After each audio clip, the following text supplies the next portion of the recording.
people are listening to music, people's influences are people that came up in the 80s. You know, I feel like when I meet younger musicians and they're 18, 19, 20, they're not talking about Charlie Parker. They're talking about, you know, albums that only came out 15 years ago. And I think that's a little bit of a problem. So, you know, I try to get people to listen to some of the older stuff and maybe things they've never heard before and try to get a larger sense of where this music comes from. So we have just a couple of questions to finish. Sure.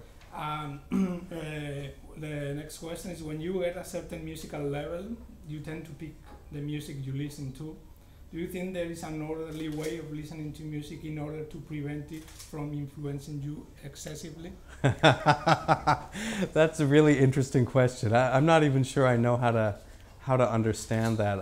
I think it's... No, the idea is that sometimes you are kind of obsessed of a sound or a musician and you want to... Yeah, no, certainly, absolutely. I think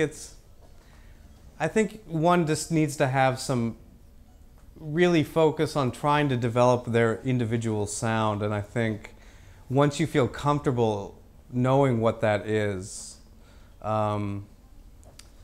you know, the music that you hear might influence you. It might, but it'll never take away from your goal if your goals are clear. I mean, we have had this funny thing on this tour where oftentimes in the sound check, for whatever reason, we end up playing Charlie Parker tunes, even though that has nothing to do with the music we're playing in the concert.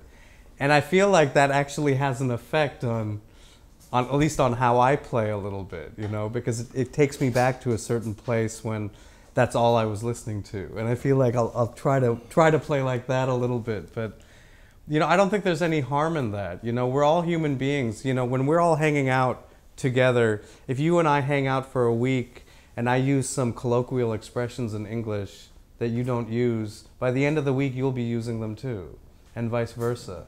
And that's just human nature, and I think that's actually what is a component that binds us together as human beings, so we shouldn't be afraid of that. Okay, and our last question, that many researchers agree about the Indian origin of the Gypsy people. As you know, flamenco is the most important native music in Spain. Sure. And the question is, are you interested in the possible influence of Indian music in the Spanish flamenco? Oh, that's really interesting. You know, someone asked me once about maybe doing something with Chano Dominguez, and I thought that would be a really interesting kind of discussion to have. I would like to learn more about that. I mean, my sense of the journey of gypsy music is very shallow. You know, I mean, I've seen La Chaudrome or something, you know, like some of these movies and documentaries that are quite amazing. But I'd like to understand a little bit more of the mechanics of how that all binds together. But it's very fascinating. I just don't know a lot about it yet. Okay, so Mr. Mahanthappa, thanks for your kindness, your time, and your attention, and we wish you a nice concert tonight, and I would stay in Spain.